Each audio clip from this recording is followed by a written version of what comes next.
I'm here with Arturo Castro. You know him from Broad City and Narcos, and now he's the creator, executive producer, writer, and star of Comedy Central's newest sketch show, Alternatino with I cannot stop laughing at you right now. It's just like there's so much. It's so much. We're so busy. How are you so doing much. today? I'm doing so good. Thank you. You know what? I love the studio for you. Love it for you. Loves it for me. Loves it for everybody. Where did you get that line from? I don't know. From you, like 5 seconds ago. You walked in and you're already stealing my line. Is that how you do the show? You exactly. I just steal everybody else's ideas and put another face on it. Thank you so much for having me. This is great. Being here. Well, you know, your show premiered last week, and I have been searching for bad reviews all over the internet and cannot find one. Oh, you should talk to my mom. Your mom? No, I'm joking. No, okay, let's call mom. He's like, what is with the cursing? What's the... And I was like, why are you speaking English? This is weird. Oh my gosh. Well, let's take a look at it before we jump in. Sure.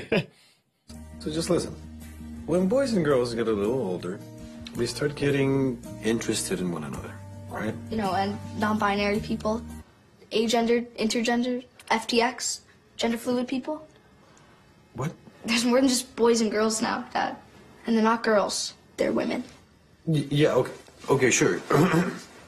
Well, my point is that sex is it's a very important decision. How are you defining sex? Sex is different things to different people. I guess when a penis goes into a vagina. What a line to end it with it, right here. Sex is defined different ways for different people. Yeah, totally agree. So what have the reactions been that stood out to you? Oh, you know what? So we have this paper towel sketch in the first episode, which sort of, I don't know if you remember, like Trump, like sort of like basketball throwing that. And I was like, what are you going to fix with that? So we were like, what if they're magical? So we have this big musical number where you can fix everything with, there it is, right there. There we go. And some of the best reactions I've gotten are from Puerto Ricans being like, I never thought I'd be able to laugh at Hurricane Maria and sending it to their families and it becoming a sort of healing tool. And that to me means something, you know, that means something that can transcend just being funny. That's sort of like the best part. And my uncle gave me $100 and said, "You're doing good, kid." So that's good. That is the way to do it. And he also thinks I make a better looking woman than I do a man. So that's cool. Oh my God, I think you're beautiful as all these people. I think and you're all beautiful. Your gender identities. Thank you so much. I love this. I think you're beautiful now and on TV and in everything. Yeah. Cut the interview. We're done here. I'm kidding. But you know, you bring up tragedy. How do you find comedy in tragic situations like, you know, what happened in Puerto Rico and other things you explore in the show? Family separation. I don't, you know, I like to exaggerate. I like to take things that either scare me or enrage me, and I exaggerate them in order for me to laugh at them because then it takes away their power, and it also starts a conversation.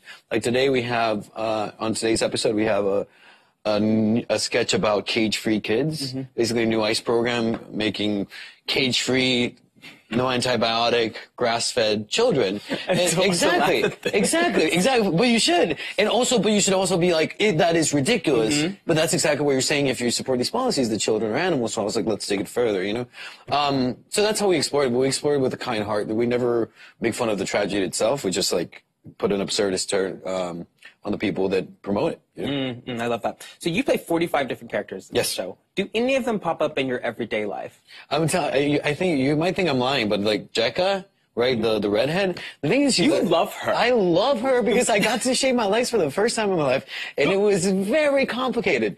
I don't know. Have you ever shaved your legs? Yes, I sure have. Oh my God. They're shaving right now. How do you get the back thing? You know? I think help. I'm not very hairy. You're not very hairy. Are you a hairy person? Well, not anymore. But anyway, every now and then, because like so her lines are like, "Hey, bitch," and every now and then I walk into a room feeling very Jekka, just like, "Hey, bitch," you know. Is it like ordering coffee at yeah, Starbucks? You're like, "Hey, Starbucks." That's just what my vibe is like.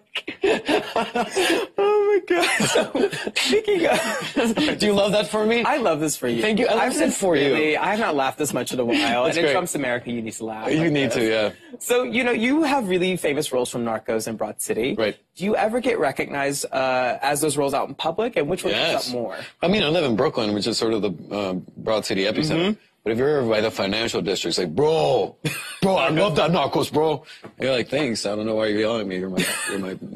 No, but you know, it's funny because like, you know, Broad City fans, I love them, but they're very like, there's just no boundaries. Yeah. Like, oh my God, can you kiss my baby and my dog at the same time? And, or like, you know what I mean? Like, they're just like, and Narcos people, so I play the bad guy. They're like, they're afraid of you. Mr. Castro, can I take a picture? I was like, no, you can't, cabrón. Have you ever gone into a gay bar since being in the Broad City? Yes. And love it. And they're oh like, my God.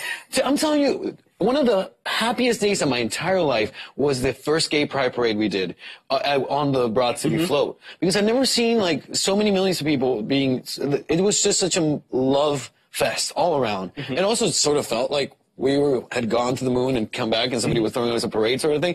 It was like everybody's like throwing shirts and like just saying how much they love Jaime. And that meant a lot to me, particularly for, I think if you're a kid, if you're Latino and you're growing up in a very close society and suddenly you see somebody that looks like you and he's gay and he's having the time of his life and dresses however he wants, that has become very inspiring to some kids. And I'm like, that is cool, you know? And also, I just loved Jaime so much, you know? I mean, he's a wonderful character. Like, he's based on a real guy. Really? Who? Yeah, a guy named Jaime, who's Abby's best friend. His voice is a little deeper, so he talks a little more like this. Papi, hello, how are you? You know, but I just brought it up a little bit because I thought that was funny.